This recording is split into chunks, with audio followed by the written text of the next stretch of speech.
Well, it looks like it's a rainy day here in Animal Crossing. But I'm sure you already know that won't stop us. Hi, I'm Kay Tabulous, your weird millennial aunt, social studies nerd, esoteric media lover, and purveyor of chill. This is my forever island, Honeycake, and for today's video, we're just gonna live out a few ordinary days on my island, as I steadily cultivate the cozy, loving commune of my dreams for my villagers. So grab a little snack or beverage, or grab your Switch and let's just play some Animal Crossing. I'm a creature of habit, so as I log in, I'm gonna zip right over to Nook's Cranny so that I can check the turnip prices. The 10 million bells profit milestone necessary for completing the cornering the stock market has been looming large over me for months now, and I went in big this week. 21 bells is maybe the bleakest turnip price I've ever seen, but hopefully that just means we're oh so very close to a price spike, right?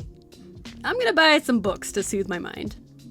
The anxiety of knowing I have so many turnips laying out on my beaches, and that if I mess it up, I'm setting myself back by a million bells, has me diligently checking those prices and doing my maths, AM and PM. It's not about the money, of course. It's about those achievements, man. A big priority every day when I settle in for my dailies is checking in with my villagers.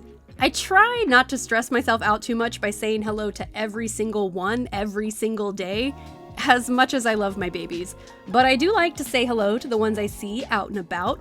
And of course I'm laser focused on Bud right now, because he's my newest villager, and I do like to earn all of my villager photos by plying them with wrapped fossils. The completionist mindset is a heavy burden, but I didn't choose this life. It chose me. Oh, look at that! A sheep's costume for my efforts. Delightful. I also popped into Olive's house because I saw she was home, and I'm sorry, is she not the cutest? I love her in that retro orange dress, just gripping her feathered duster, ever vigilant for something to clean. Cutie Beau fell asleep staring at his frosted cookies, and Felicity teaches me a cooking recipe I already know. You gotta love these guys. Next up, we've gotta check on our flower breeding efforts at the Honeycake Gardening Society. The rain may not always be the most scenic thing, but it does water our flowers, so you gotta love that. Right now I'm working on cultivating some special hybrid yellow mums to eventually use for breeding green mums. There's a lot of steps involved. I can't just put these back in my storage shed because these are special yellows. So I'm just gonna store them back here on this cliff, where I also have some sneaky gold rose breeding efforts. Aesthetic? No, but practical, yes. I also like to use rainy days for harvesting the crops over here on Plucky's farm, since I don't have to worry about watering. At this point in the Honeycake saga, I have so many crops stored up for cooking and so much money in the bank, I don't really need to harvest them regularly. But it's a good day for it, and I may as well secure a tidy little paycheck from the Nook Boys. It's also after 12 p.m. now, so it's time to check the turnip prices again. And there's my spike, thank God. I'm not selling just yet though.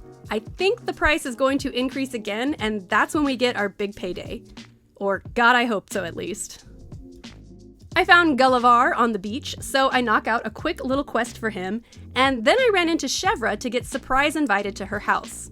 I totally blew her off in the last episode because I was too busy catching shooting stars, so I feel like I owe it to her to pay a visit. I am still slowly but surely working on my Smile Isle achievement by catering to all the villagers' little whims. And boy do those normal villagers have whims. Some of them can be so needy, as you'll know if you watched the whole saga of me falling in and out of love with dear Eunice. But if they're cute enough, they can get away with it. And Chevra is definitely cute enough.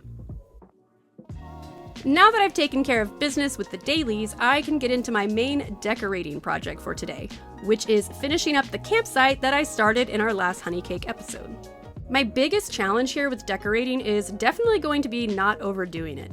There are just so many cute camping items in the game that I get a little overexcited and I just want to use all of them, but I know in the end that less is going to be more. The area is already very cozy just with the terraforming and the trees. So I want to be deliberate and discerning with adding little touches to bring it all together. The most obvious move has got to be the AC&H decorating standard Ye Olde picnic area. I've got this darling custom code that I've actually been using as the island's flag, and we'll add some tassels to use it as our picnic blanket. For the little picnic, we're going to keep it real basic: delicious hot pancakes, a nice little stovetop coffee maker, and a little scrapbook. I love coffee all day, every day, but there is something really exciting to me about making coffee over a campfire.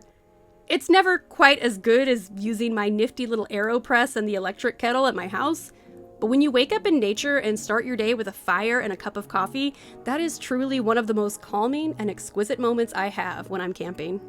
I've never been ambitious enough to try and make pancakes over a campfire, but I can only imagine that would be a transcendent experience. Especially if they were all fluffy and perfect like these Animal Crossing pancakes.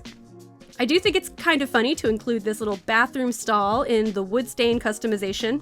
My partner and I do pretty simplistic camping, a basic 2-person tent and a fire pit on the plot, but even in those bare bones campsites, there's always some little bathroom huts nearby. I'm thinking I want a little more gear for this area, and I want to include the utility wagon item. It's just too good.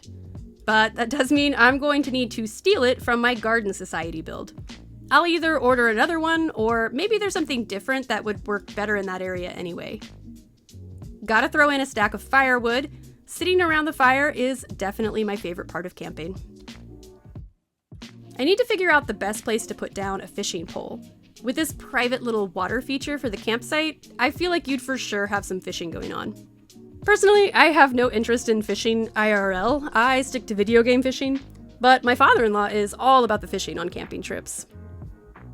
Next, I sprinkle in my stock greenery codes. Again, I don't want to make the area feel too congested, just little sparing splashes of detail.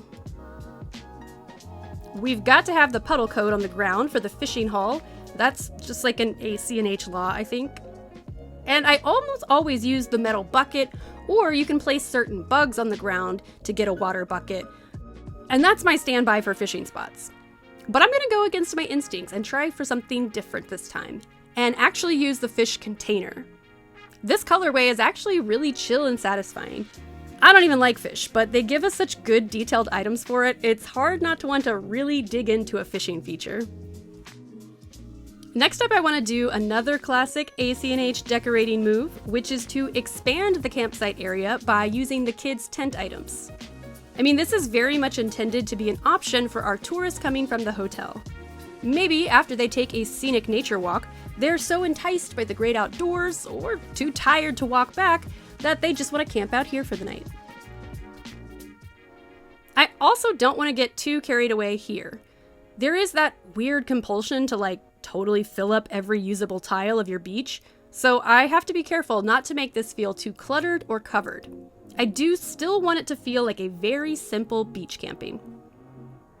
But I'm going to use a code as a little blanket under the tent, so it's not just on the sand, and I guess a few cobblestone codes to frame the plot. I do keep stopping and walking away to stare at the area as a whole, because when I lock into decorating, I do have a tendency to tunnel vision and totally ignore the totality of the frame. So this just helps me remember to decorate with the big picture in mind. I love this hearth item, so I did try to make it work here, but it's just so tall I couldn't justify it. So I went with the tried and true barbecue. That feels more like the camping I grew up with, honestly, like those built-in metal grills they have at campsites. And we'll just pop a little lantern in front of the tent. See, that's not too extra. That's very simple and cute. I am so proud of myself. Look at us, keeping it simple. I do want to put a little something on the beach rock. I truly cannot resist decorating a beach rock. I don't even know what it is. It's just so satisfying. I guess it's because it looks like you shouldn't be able to decorate there, and the fact that you can feels like a cheat code. And okay, I did end up putting just a few more items back here. I literally couldn't help myself, but I think it's still pretty simple. I had to stop to pop this balloon, because of course I did. It's so hard to resist the balloons. And the skies actually gifted me a mug, which feels like a sign that that's exactly what my picnic set piece is missing. I also need you to appreciate how long and how much I agonized over this coffee mug. It's so cute and I wanted to include it so bad, but everywhere I put it just felt like it threw everything else off. The tile system can be so limiting sometimes. There you go, coffee mug. You live here now.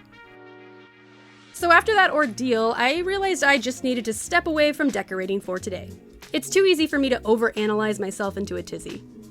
I know that doesn't totally make for astonishing video content. I know a lot of build videos are very self-contained and straightforward, but realistically, that's not a sustainable way to decorate, for me. Like, I just need to have time to breathe and contemplate. I truly never know how I feel about a build until I step away from it and then come back. Especially when it's on my forever island, and I don't really know how I feel about the space until it becomes part of my daily play. So another one of the things I'm trying to lock into on rainy days is trying to catch the coelacanth. My Critterpedia is now complete, but I've laid out this new challenge for myself where I'm trying to make a model of every bug and fish in the game, which requires catching 3 of them. So for most critters, that's not an issue, but for some of the trickier ones, I definitely need to remind myself to be more proactive. I want to have this extra challenge finished by the end of this year. And oh my god, it's already June. Oh my gosh. 2026 is halfway done already. I thought time flew by when I was speedrunning a year, but it feels like the same is true playing in real time. Of course, this footage is still late March on my island, since it takes time for me to edit the footage into a narrative. Which is why I wanted to make this a longer, more open video and take you through a few days of life on my island. My decorating builds do tend to overlap multiple play sessions, because I need to give myself that creative breathing room. So this way you can see a bit more of the progress over multiple days. It'll also help catch the channel up to more of the current time, because once spring cleaning is finished, I have a lot of fun activities already underway for summer. For June in particular, we're going to be building a collaborative pride event on one of my slumber islands. So if that's something you'd be interested in contributing to, you should consider joining my newly launched Discord for more info. I'll leave a link in the description. You can also follow me on Twitch for more live and current updates on the island and my Stardew farms. Alas, no coelacanth caught today, but I did get a pocket full of sea bass. Yay! I also catch up with some more of my villagers. Bud and Pearl are talking again, and I am truly, deeply obsessed with this little moment I caught between them. Pearl teaching Bud about nail polish. We love that for him. I think I'm going to move on to something truly challenging but necessary for me, which is to lock into renovating my villager houses. I love the layout of the neighborhood I've crafted, but I definitely would like a little more uniform look to all the home exteriors. Interiors always feel kind of overwhelming to me, but if I'm gonna pay Tom Nook money to renovate, I may as well do the whole shebang. And I've also developed so much love and lore for these villagers at this point that I know I could pour so much personality into their houses. So I'm gonna challenge myself to tackle just one at a time so I don't get overwhelmed or burned out. And we're gonna start with our beloved Olive. Olive is one of the villagers whose default house is actually pretty cute. And it aligns with the personality I've cultivated for her in my mind pretty well. I love that she has the sewing machine and all these bookish elements, so I want to maintain that for her as I redecorate. I'm going to try and use this bookshelf she already has to make like a little study and crafting cove for her. This is the kind of thing where I struggle to recognize if it's really worth it to leave in all the footage and show you guys the entire process, because I really change my mind a lot. Like a lot. Like, I do that with my exterior builds too, but I think that's in a much more normal and reasonable way. When I do interiors, it's like a whole thing. It takes a lot of experimentation for me to be satisfied. For anyone that loves decorating interiors or just has like a natural knack for it, please teach me your ways. I do really love this yellow flower wallpaper that I eventually landed on. It's hard to say what I think Olive's color palette is. I did gift her that orange dress and she does look really cute in it. I'm not even sure like what her favorite colors or styles are in terms of, you know, what they appreciate when you gift it to them. But I think what fits for her is a few vibrant warm tones and then kind of pairing that with the darker earthy colors that you see in the panels that I'm trying out and the pillars. And of course that sewing machine, that mint green sewing machine, I live for this item. I would put this sewing machine item in so many builds if it wasn't kind of ridiculous for me to try and incorporate. I played around for a really long time with the island counters and the pillars. Again, I wanted to make this into like a little cove. I feel like the front corners of the villager houses are where I always struggle. Like, I do try to think about what it looks like when you walk in from the front door. And I don't know, I changed it around a lot. I also oscillated back and forth between the darker wood for the pillars and the panels. I truly sometimes lament that I don't have the same color sensibility as a lot more people. Like, you can see it in my own home decor and in the clothes that I wear. I always have color combinations that are just a little wacky, I guess. Like, sometimes it does work and great for me, but sometimes it definitely does not work.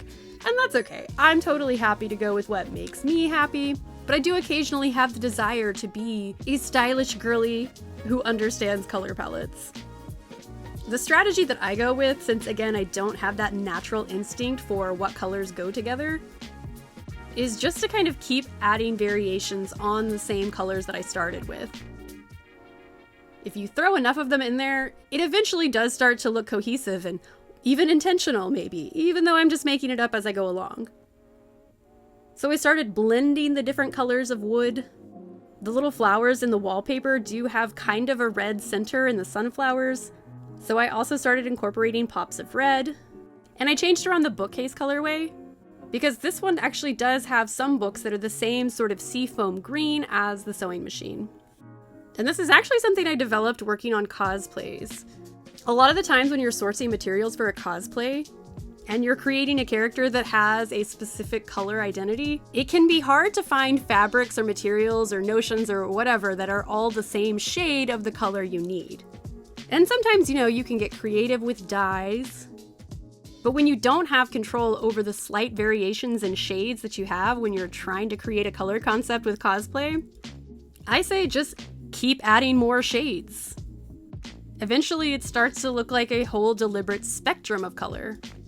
And when funds or supplies are limited, it's a lot easier to make a cohesive family of colors than it is to try and recreate one uniform shade when you're using materials from different places.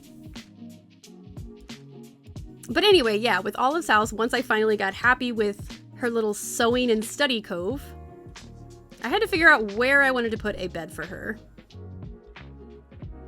I did try putting it towards this weird corner in the front of the house that, again, I'm not really sure what to do, and I never do when I do villager houses.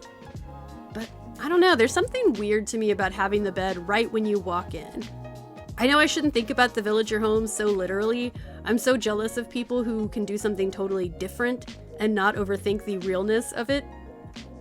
But of course, I overthink it.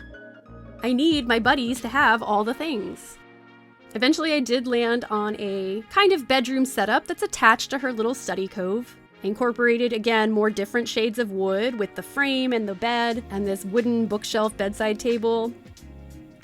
Also, I guess I'm super leaning into flowers here. And I think that fits for Olive. She is a member of the Honeycake Gardening Society, after all. And I love the floral swag item. Especially in this jewel tone colorway. I end up using this in so many builds. It's just too good. Then I started thinking the front corner could be where her kitchen goes. I mean, honestly, that makes the most sense for villager houses when you pop in to check in with them.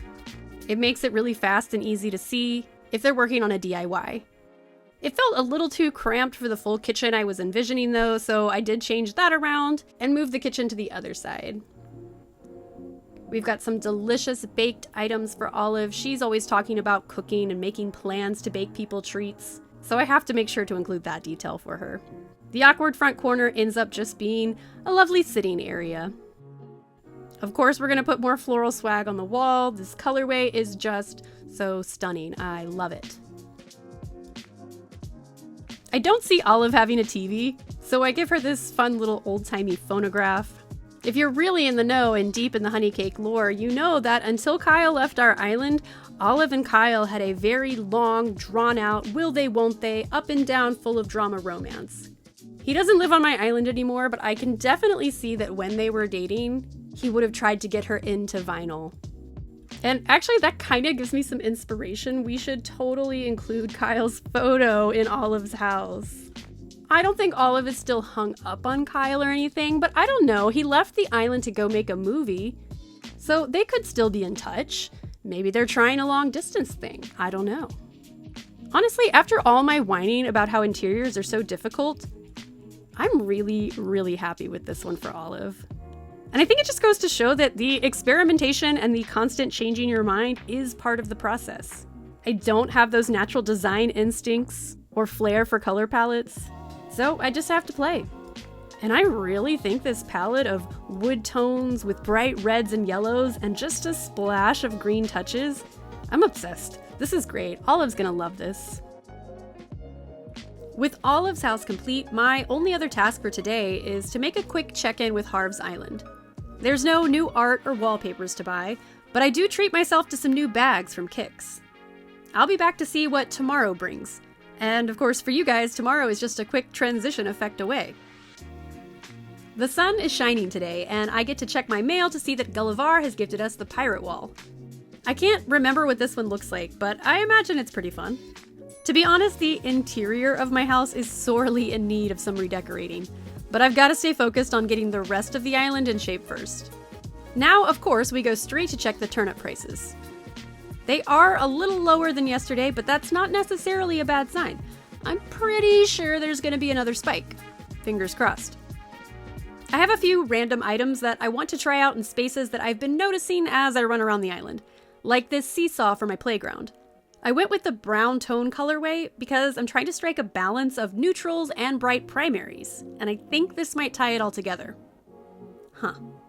It's okay, I think, for now. I also want to put down this flower bed for Olive. Her yard space is pretty limited, so I've got to find just one or two items that deliver the most impact. Oh, her exterior looks so good. I'm so glad I finally started getting into the redecorating of the villager homes. It's just the natural progression of things. It really makes the island feel like my island now. Now I just need to gussy up her yard a bit, and she's gonna be good to go. Next, I think we'll tackle Bud's house, because his exterior is just bonkers ugly, I'm sorry. Well, this is a fun coincidence. It looks like Olive is hanging out with her neighbor Bud. She loves her redesign, of course. I'll bet she came over here to subtly hint to Bud that he should get a home makeover too, because his yellow monstrosity is surely killing the vibe of her little paradise. I gift Bud his daily wrapped fossil, and then I jump straight into renovations for Bud's house. My thought here is that the 4 villager homes in this cul-de-sac should all have the same building style with slight inversions of the color theme. And I feel like these earthy tones definitely fit Bud's vibe. For the interior, we're going to totally reimagine Bud's energy.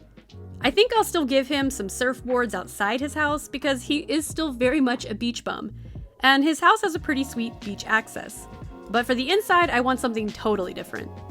This may be an unconventional reach, but I want Bud to be our village clinician. One of my first ever builds on the island was a little first aid station, and in the redesign, I haven't yet figured out where I could recreate that. So I decided I wanted to make one of my villagers be responsible for the health and wellness of Honeycake, and Bud is the lucky guy. He's the newest arrival, so I feel like it's easy to make his story that he moved here specifically to establish a health clinic and spa. My leap of logic is that he's a jock, sure, but he actually studied sports medicine in college. Rather than get a traditional job after college, he toured the world looking for peak surfing experiences, a la Point Break. Throughout his travels, he picked up on different wellness strategies from different cultures that he likes to hodgepodge together in his own butterific way. So back here we have this quaint little spa where you can come to soothe your sore muscles, and a cabinet full of tinctures and medicines to ease whatever issues brought you to Bud's clinic. For my own giggles, I'm also including a little nail painting station in the corner. I choose to believe that Bud and Pearl are really hitting it off, and she's convinced him to completely embrace nail art as self-care. For his color palette, I'm once again letting the floor and wall choices lead the way. So we're going mostly deep green with plenty of plants, some brick columns to go along with the brick ivy accent wall, and some sparing pops of red and purple to tie in the Morocco tile flooring. Unsurprisingly, it was the front left corner that gave me the most trouble yet again. I don't know what my weird mental block is about that quadrant when it comes to decorating villager interiors. Eventually, I landed on using a partition screen in front of the spa and a centrally located couch. On one side, he's got some more greenery. Some of these could be herbs that he uses to cook up his spa treatment concoctions, and a retro TV with a bamboo drum resting on top. I feel like Bud is absolutely a guy who would host a drum circle on the beach. He's not just a regular physician, he's a cool physician. And in that fickle front left corner, I end up with a simple kitchen area. I do like to include either a workbench or a kitchen in the villager homes because when they're crafting, they'll just undo your decorating and spawn one in anyway.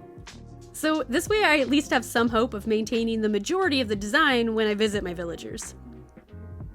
I'm really happy with how this build went. This is definitely not like any other interiors I think I've ever decorated. But I kind of like how weird and original it is. Bud's so new, I wasn't sure I'd have a solid vision for his personality yet. But I think this house for him is a great start. I was also able to catch Olive at home once I finished at Bud's. Sometimes when I come back to a build, I'm very much like, oh no, what did I do here? But I'm pleased to report that yes, I'm still obsessed with this interior. It is so pretty and perfectly olive in here. In other daily happenings, the turnip prices are doing exactly as predicted for the PM check, so it's almost time to sell. And Plucky shocked me by actually giving me a cooking recipe that I don't have, which is a very exciting rarity these days. Plucky is maintaining her status as best girl for real. The next day that I logged into play, I wasn't able to do much on my island, but I at least had to check those turnip prices because I was not about to miss an opportunity to turn a big profit. As expected, there was indeed another price spike, and I'm pretty sure this is as good as it's going to get this week. So now I go through the lengthy process of emptying my turnip-covered beaches and hauling them one pocketful at a time to sell to Timmy and Tommy.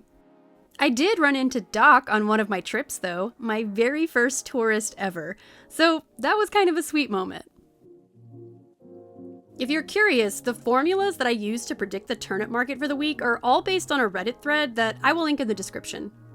At the base, it starts by comparing the Sunday price from Daisy May to the Monday morning sell price at Nook's Cranny to determine which of a few different patterns the prices will follow.